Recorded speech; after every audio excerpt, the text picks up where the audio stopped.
With the Nintendo Switch successor seemingly on the horizon, I want to take a brief moment to take a look back at the Switch's lifespan and answer a simple question. Has the Switch been Nintendo's best console yet? If you want my brief answer, then yes, I think that the Switch has been Nintendo's best console so far. But that's not to say that it doesn't certainly have its flaws, because boy does it have plenty.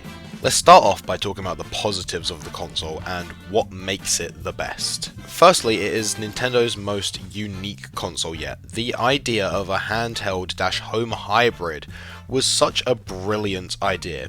Being able to play all of my favourite games both at home on my TV and whenever I go out was such a cool thing.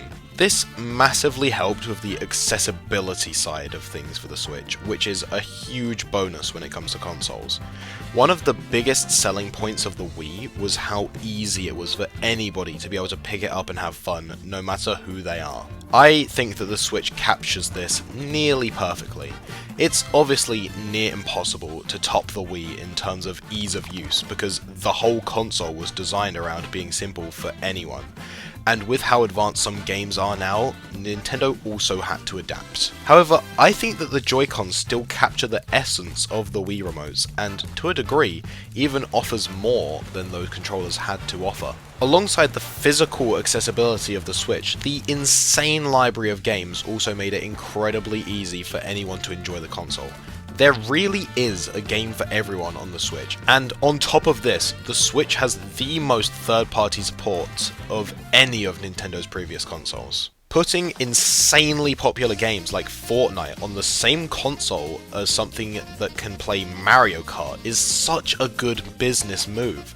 When parents are looking for a console to buy for their children, Nintendo made themselves the safest option for parents, as they know that nothing can go wrong with the little Italian Wahoo Man. And of course, while the Switch aims to appeal to as wide of an audience as possible, it also does a fantastic job at pleasing its die-hard fans, such as myself. The Switch was truly a renaissance in Nintendo as a company. As the Switch progressed into its life, they started taking more risks, which ultimately paid off handsomely. They have pleased a lot of fans with this generation, as they have essentially covered every single base possible.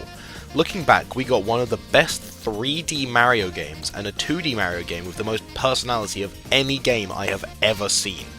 Two completely open world Zelda games alongside the old format of Zelda games which still hold up, a brand new Metroid game as well as Metroid Prime Remaster, Pikmin 4, a shed load of Kirby games including the first 3D Kirby Adventure, two Splatoon games, Animal Crossing, the biggest Super Smash Bros. Of all time, and alongside all of this, remakes of some of the most beloved games of all time. Do I need to say more? The Switch is truly a console that has been developed with the fans in mind, and it shows. However, it isn't all positive. The Switch has had a few gaps it has been unable to fill throughout its life, and gaps that may not have been issues for previous hardware.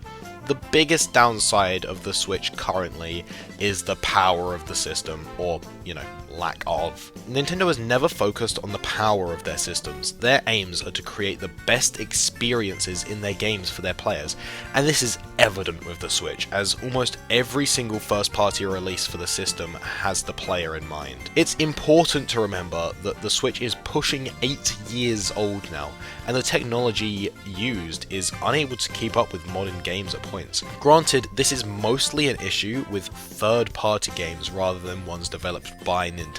This is obviously because Nintendo works with the Switch in mind and factors in all of its shortcomings whilst building the game, whereas third-party companies develop their games for all platforms. And I'm sure that trying to make something designed for a PS5 run on a Switch isn't the easiest of tasks. Another gripe that I've had with the Switch is that in the early days of the system, it was more of just a glorified Wii U and didn't have much for itself. So much of the Switch's library is just ported Wii U games, and for quite a while it really was the only thing we were getting. Me and all of the other 14 Wii U owners started getting sick of having to buy games we already owned with minimal tweaks made. I understand why Nintendo did this. The Wii U was a horrendous failure. However, all of the games made for it were amazing. Super Mario 3D World, Mario Kart 8, Pikmin 3. Nintendo clearly wanted to give these games another chance on a more successful system. It is somewhat disappointing to me, however, that this generation's Mario Kart is the same game I played 10 years ago on the Wii U, and the same goes for 2D Mario up until last year. However, I can just about excuse both of these due to Mario Wonder and the Booster Course Pass. It was an easy way for them to have games release, but without having to build something completely from scratch. All they had to do was take the existing game, throw in any DLC for free, and maybe change one or two things and label it as new. I think that another reason that this is done was to weigh up whether some franchises would sell well enough to make a new game for them. A key example of this being Pikmin 4. They obviously released Pikmin 3 Deluxe on the Nintendo Switch, and I think that if that game didn't sell well, we wouldn't have got Pikmin 4. So if re-releasing these games means that I get to play this masterpiece, then I can live with that. Also, it gives a whole new audience the opportunity of experiencing these games for the first time, and that's never a bad thing. However, on the topic of new audiences experiencing older games, we've got to talk about the online service. I will try not to dwell on this for too long, as everyone already knows how poor the service is. Starting off with the NES and SNES titles, these were the first to launch and, in my opinion, have held up the best. They have the largest libraries and are both included in the base package for Nintendo Switch Online. The Game Boy also works quite well and offers a lot of features in terms of display, which is a nice touch. I have never actually purchased the expansion pack for Nintendo Switch Online, as I never really saw the value in it, and I stand by this. When it launched, the N64 emulator was incredibly buggy and was not a great user experience, and on top of this had a tiny selection of games, which sucks.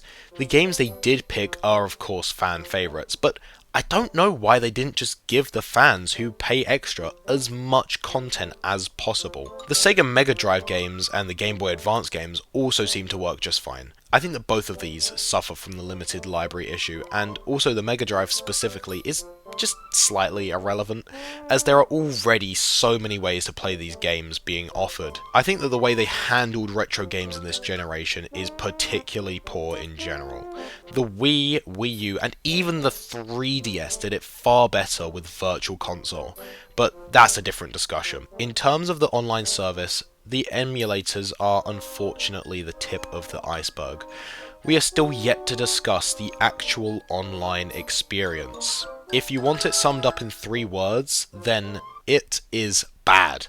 Nintendo servers are ancient, and honestly just not enjoyable to use. In some games like Splatoon, they work well 90% of the time.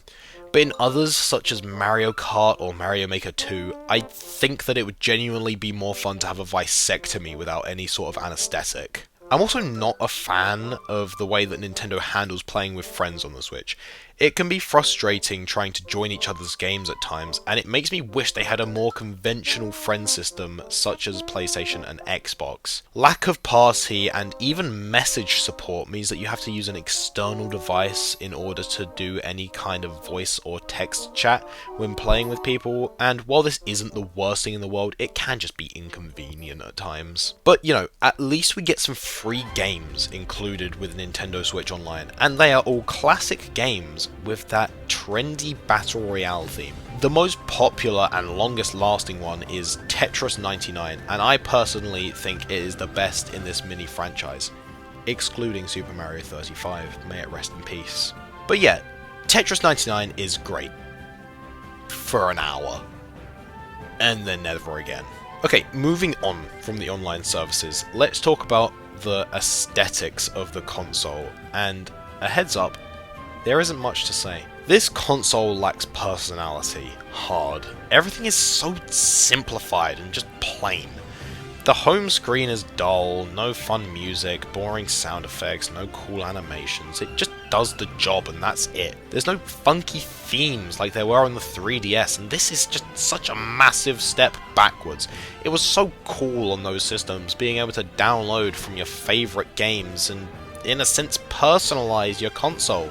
And with the Switch's screenshot feature, they could have done so much, but no. This is unfortunately a running theme for the console. None of the built-in apps have anything interesting about them. The closest we got was when the eShop became Mario themed, which was really fun, except for the insufferable lag. Yeah, so the eShop lags quite badly whilst trying to use it, which is a real shame. I understand that there's so much data to display and it must not be easy, but they nailed it on the Wii U, damn it, and that still had the groovy music playing. Now, I don't want to point fingers or anything, but maybe if Nintendo removed just a couple of the thousands of furry hentai games, then it might just run a bit smoother. But, you know, hey, that's only a suggestion. Even with all of this criticism, the good still heavily outweighs the bad for the Switch. This is truly Nintendo's best system yet, and I hope that in the 8 years they've had to develop the successor, they've taken the time to look at the negatives of the Switch and try to resolve them for the next console. I really think that whatever comes after the Switch has the potential to be not just Nintendo's greatest console, but the greatest console in general. Either that or they'll just make another alarm clock, who knows?